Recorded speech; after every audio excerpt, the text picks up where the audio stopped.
ಮತ್ತೆ ಇದ್ದಿದ್ರೆ ಟೈಮಿಗೆ ಅಡುಗೆ ಮಾಡಿ ಹಾಕೋರು.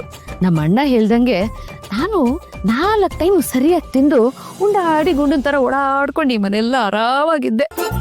ಈಗ ಇಷ್ಟು ಜನಕ್ಕೆ ಅಡುಗೆ ಮಾಡಬೇಕು. ಅಯ್ಯೋ, ಉಪ್ಪು ಖಾರ ಸರಿಯಾಗಿ ಹಾಕಿದ್ರೆ ಸಾಕು. ಅದಕ್ಕೆ ನೀವೆಲ್ಲಿದ್ರು ಸರಿ, ನಿಮ್ಮ ಹರಕೆನೆಲ್ಲ ಬೇಗ ಮುಗಿಸ್ಕೊಂಡು ಬಂದ್ಬಿಡಿ. ಅದಕ್ಕೆ ಏನತ್ತೆ ಮಾಡ್ತಿದ್ದೀರಾ? ಕಾಣಿಸ್ತಾ ಇಲ್ದೇನೆ 7 ಜನಕ್ಕೆ ಅಡುಗೆ ಮಾಡ್ತಾ ಇದ್ದೀನಿ. ಪಾಪ ಅಮ್ಮ ಇದ್ದಿದ್ರೆ ನಿಮ್ಗೆ ಇಷ್ಟೆಲ್ಲ ಕಷ್ಟ ಆಗ್ತಾನೆ ಇರಲಿಲ್ಲ. ಹೌದು, ನಮ್ಮ ಅದಕ್ಕೆ ಇದ್ದಿದ್ರೆ ನನ್ಗೆ ಯಾವ ಕಷ್ಟನೂ ಬರ್ತಿರ್ಲಿಲ್ಲ. ಇಲ್ಲಿ ನಿಂತ್ಕೊಂಡು ಸುಮ್ಮನೆ ಪುಂಗಿ ಓದೋ ಬದಲು ಸಹಾಯ ಮಾಡ್ಬೋದು ತಾನೆ. ಅದಕ್ಕೆ ಅತ್ತೆ ಬಂದಿರೋದು. ಸಹಾಯ ಅಷ್ಟೇ ಅಲ್ಲ, ನಾನೇ ಇವತ್ತು ಅಡುಗೆ ಮಾಡ್ತೀನಿ. ಏನೇ ಹೇಳ್ತಿದ್ಯಾ? ನೀವ್ ಅಡುಗೆ ಮಾಡ್ತೀಯಾ? ಹ್ಞೂ ಅತ್ತೆ, ನೀವು ಆರಾಮಾಗಿ ರೆಸ್ಟ್ ಮಾಡಿ, ನಾನು ಅಡುಗೆ ಮಾಡ್ತೀನಿ. ನನ್ನ ಕಷ್ಟ ನೀನೊಬ್ಬಳ ಕಡೆ ಅರ್ಥ ಮಾಡ್ಕೊಂಡಿದ್ದು. ಮಾಡು ಮಾಡು, ಕುಡಿ ಮಾಡು. ಅಪ್ಪ ಸದ್ಯ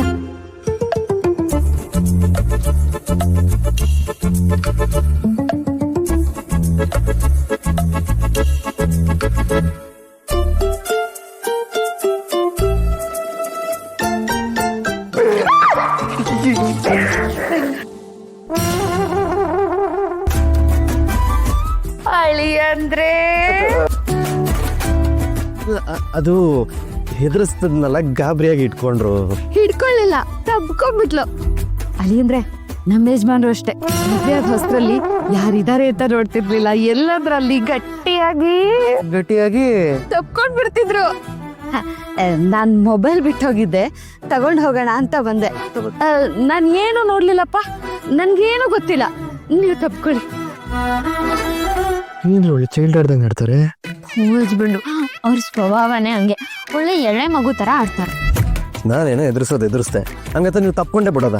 ಇದೊಂದು ಚೆನ್ನಾಗಿ ಮಾಡ್ತೀರಾ ನೀವು. ನಾನೇನ್ ಮಾಡ್ಲಿ ಹಸ್ಬೆಂಡು, ನಾನು ನನ್ನ ಪಾಡಕ್ಕೆ ಕೆಲಸ ಮಾಡ್ತಿದ್ದೆ, ನೀವೇ ಹಿಂದೆಯಿಂದ ಬಂದು ಹೆದರ್ಸಿದ್ದು. ನೀವು ಹೆದರ್ಕೋತಿರೋ ಇಲ್ವೋ ಅಂತ ಟೆಸ್ಟ್ ಮಾಡ್ತಿದ್ದೆ ಕಣ್ರಿ. ನಾನು ಮನುಷ್ಯನೇ, ಹೆದರಿಕೆ ಆಗೇ ಆಗತ್ತೆ. ಏನ್ರಿ ಮಾಡ್ಕೊಂಡ್ರಿ? ಏನಿಲ್ಲ ಹಸ್ಬೆಂಡು, ಬಿಡಿ. ಬೇಡ, ಲೇಟ್ ಆಗಿದೆ, ಇನ್ನೂ ಅಷ್ಟ ಕೂತಿದ್ದೀರಲ್ಲ. ಬಿಡಿ, ನಾನು ಮಾಡ್ತೀನಿ. ಅದು ನಡ್ರಿ, ಬೇರೆ ಏನೋ ಕೆಲಸ ಮಾಡ್ಕೋ ಹೋಗಿ. ಬಿಡಿ ಹಸ್ಬೆಂಡು. ಬಿಡ್ರಿ.